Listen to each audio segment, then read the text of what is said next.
Olá, pessoal, tudo bem? Bom, estou aqui de volta para uma última reflexão sobre a hermenêutica ontológica, né? Nas aulas anteriores, nos vídeos anteriores que vocês assistiram, eu falei sobre a teoria geral da hermenêutica ontológica e sobre como Heidegger vai contribuir para as nossas reflexões de como quem nós somos no mundo interfere nas nossas interpretações, né? Então, a gente viu que a determinação das interpretações que eu tenho de mundo vai depender muito da minha própria capacidade de aprender, compreender e, a partir desse ser no mundo, no tempo, eu vou conseguir interpretar as questões de formas distintas, né?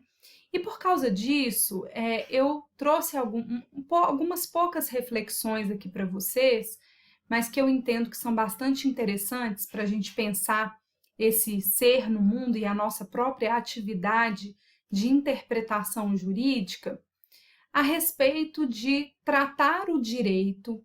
Muitas vezes a gente tem o desejo de tratar o direito de forma positivista, objetiva, entendendo que exista uma melhor interpretação a se dar para as normas jurídicas, mas a gente sempre compreende o objeto interpretado como um dos grandes empecilhos para a sua compreensão. Sendo que muitas vezes não é o objeto que é difícil de ser compreendido, mas a grande dificuldade que a gente tem é de compreender quem nós somos no mundo, quais são as limitações e facilitações que temos que fazem com que a gente deturpe a interpretação do objeto estudado.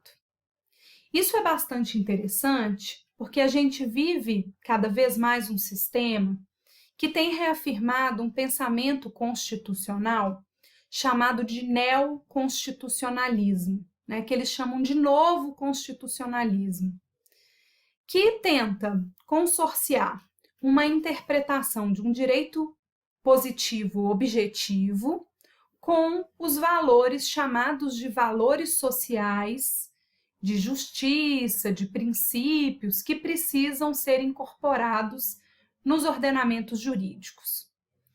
O que acaba acontecendo é que o movimento constitucionalista, aliado a esse neoconstitucionalismo, vai acabar determinando que o judiciário assume um papel de protagonismo nas interpretações constitucionais e, inclusive, no processo de filtragem constitucional, concentrando em suas mãos a possibilidade do exercício de controle de constitucionalidade, seja ele difuso, seja ele abstrato. A gente já discutiu bastante o constitucionalismo aqui, quando falou sobre a hermenêutica constitucional, mas eu quero fazer um gancho com vocês para a gente poder pensar sobre a relação da hermenêutica ontológica com a relação do neoconstitucionalismo. Professora, como que a gente pode fazer esse link?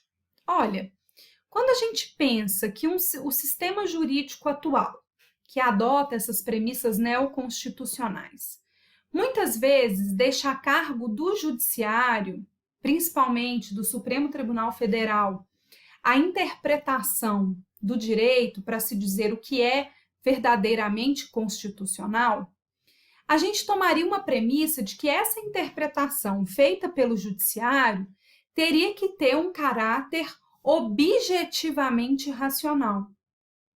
Só que um dos grandes impasses que a gente encontra estão cada vez mais evidentes na percepção de que as características pessoais de cada ministro do Supremo Tribunal Federal acabam influenciando na sua visão e na sua interpretação jurídica. E isso vem de encontro às críticas feitas pela hermenêutica ontológica.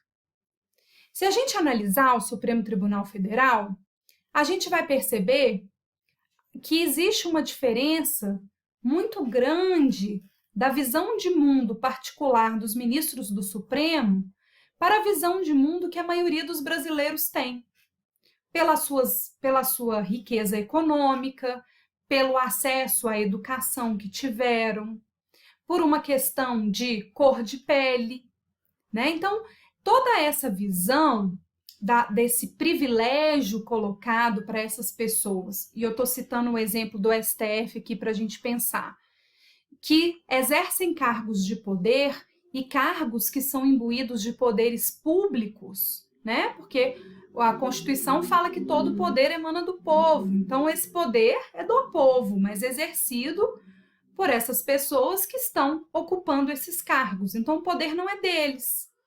Mas o grande problema é que o exercício hermenêutico de interpretação do direito acaba, evidentemente, sendo extremamente influenciado pela visão de mundo que essas pessoas têm. E o que a gente percebe é que quanto mais poder a pessoa entende que tem, mais difícil é para ela conseguir perceber e questionar aquilo que lhe parece certeza.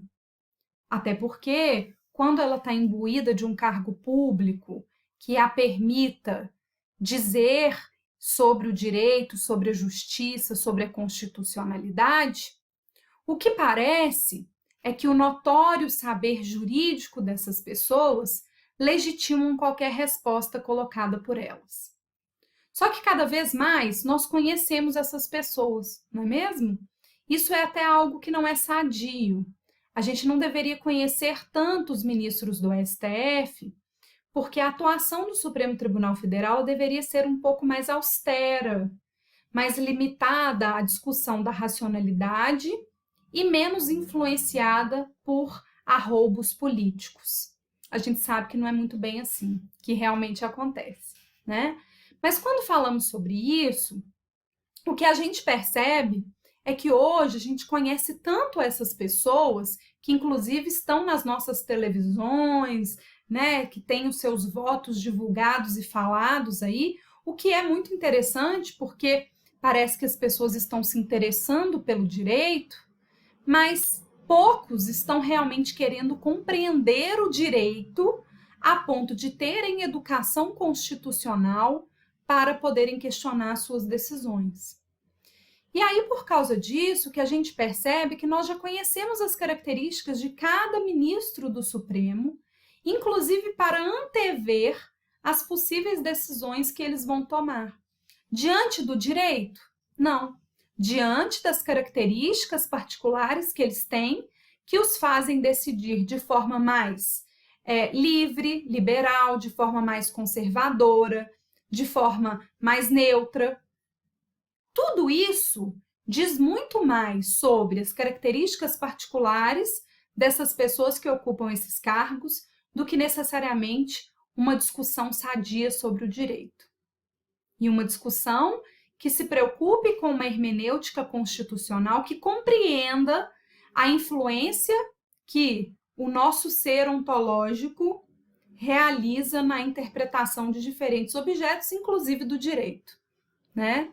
A gente percebe essas características também nos entes nas pessoas que ocupam cargos de cúpula do executivo, que adotam discursos diferenciados sobre legalidade, sobre gestão pública, dependendo de suas características pessoais e daquilo que julga mais importante, e não necessariamente do que está constitucionalmente colocado como obrigações vinculadas a competências que lhe cabem na Constituição. Por causa disso, eu trouxe para vocês algumas reflexões interessantes, poucas, mas para a gente pensar um pouquinho sobre isso, da hermenêutica ontológica, né? E aí eu coloquei aqui uma pergunta para a gente pensar sobre ela. Vamos refletir. Um homem está em perigo de morte. Para salvá-lo, deve-se expor à própria vida. Mas sabe-se que é um malvado e que, se escapar, poderá cometer novos crimes. Aí a pergunta é: deve-se, apesar disso, arriscar-se para o salvar?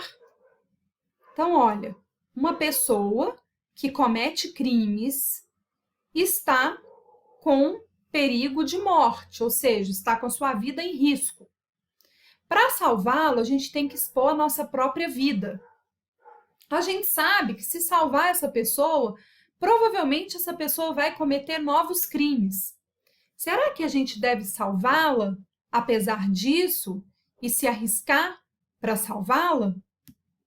Essa reflexão, ela é muito interessante, porque se a gente pensar juridicamente, eu consigo justificar tanto para um lado quanto para o outro, pensando em omissão de socorro, em uma circunstância em que se a minha vida está em risco, eu não precisaria me arriscar por essa pessoa, ou até mesmo que eu tenho o dever de tentar ajudar ao máximo dentro das minhas possibilidades.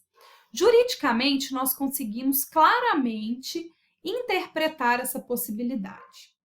Mas a primeira pergunta que eu faço para vocês é se o fato de que essa pessoa é um criminoso e que pode vir a cometer novos crimes influencia na nossa decisão a respeito do que fazer. Olha que interessante. Tenho certeza que a maioria das pessoas seria influenciada por esse fato. Tanto que muitos adotam a premissa equivocada, social, que tem sido repetida, inclusive por pessoas imbuídas de cargos públicos, de que bandido bom é bandido morto. Porque quando eu coloco alguém que tenha cometido um crime, muitas vezes esse fato me faz retirar dele o direito de ser humano como eu sou. E por isso eu atribuo a ele uma condição de subhumanidade que justifica a violação da sua vida. Então é muito interessante, olha, esses fatores que me foram colocados e vão me levar, inclusive, a escolher normas jurídicas específicas para poder tomar a minha decisão de acordo com aquilo que eu desejo. Mas e se fosse outra pessoa? E se esse maldoso continuasse sendo maldoso, mas fosse, por exemplo, um irmão nosso, que é uma pessoa que comete crimes, mas que pelo fato de ser o nosso irmão, nós nos preocuparíamos em salvar a vida dessa pessoa. Será que a nossa interpretação hermenêutica jurídica seria a mesma? Tá vendo como que a gente claramente que a nossa visão de mundo a respeito das relações sociais e de como eu vejo o outro vai influenciar necessariamente o que eu acho que é justo? Né? Pensando aí nessa pergunta, imagine ao contrário. Se fosse, e se esse homem fosse o seu pai? Muitos de nós, ou a sua mãe, porque nem todos têm a mesma relação, ou alguém que tenha cuidado de você com muito carinho pela sua vida toda. Dificilmente você acharia que não é legítimo e justo arriscar a própria vida para salvar essa pessoa. Então é extremamente complexo interpretar o direito e dizer a respeito disso. Imagine ainda se fosse o amor da sua vida. Tem gente que ainda acha bonito na segunda geração do romantismo, lembra disso lá, dos estilos de época que a gente estudava em língua portuguesa? Jurado para morrer de amor, que bonito, arriscou a própria vida para salvar. Olha como que um caso que era caso de polícia, que a gente interpretava como bandido bom é bandido morto, virou um poema romântico de arriscar a própria vida em nome do amor. É complexo, né? Bom, eu só queria trazer para vocês essas reflexões para vocês pensarem e para, inclusive, fazerem esse exercício proposto por Heidegger. Quem sou eu? Quanto melhor eu me conhecer, entender os meus pontos fracos de percepção do direito e os meus pontos fortes, eu vou conseguir cada vez mais perseguir uma objetividade da hermenêutica interpretativa. Um dia eu vou conseguir, professora? Provavelmente não, porque a gente sempre é influenciado por quem somos para poder interpretar esse mundo. E tudo bem também. Mas é interessante que a gente tenha essa consciência, principalmente vocês que vão ocupar cargos públicos e precisam perceber que não são donos da verdade. que precisam interpretar o direito da forma mais objetiva e imparcial possível, já que o justo não é o que você acha o que é justo, mas o que é determinado pelo direito, pelo Estado Democrático de Direito, e que a gente precisa, sim, interpretar para solucionar esses casos concretos. Muito obrigada pela atenção, até a próxima semana. Um grande beijo para vocês, espero ter contribuído aí para as reflexões a respeito da hermenêutica ontológica e da nossa responsabilidade de fazer parte de um Estado democrático de direito. Tchauzinho!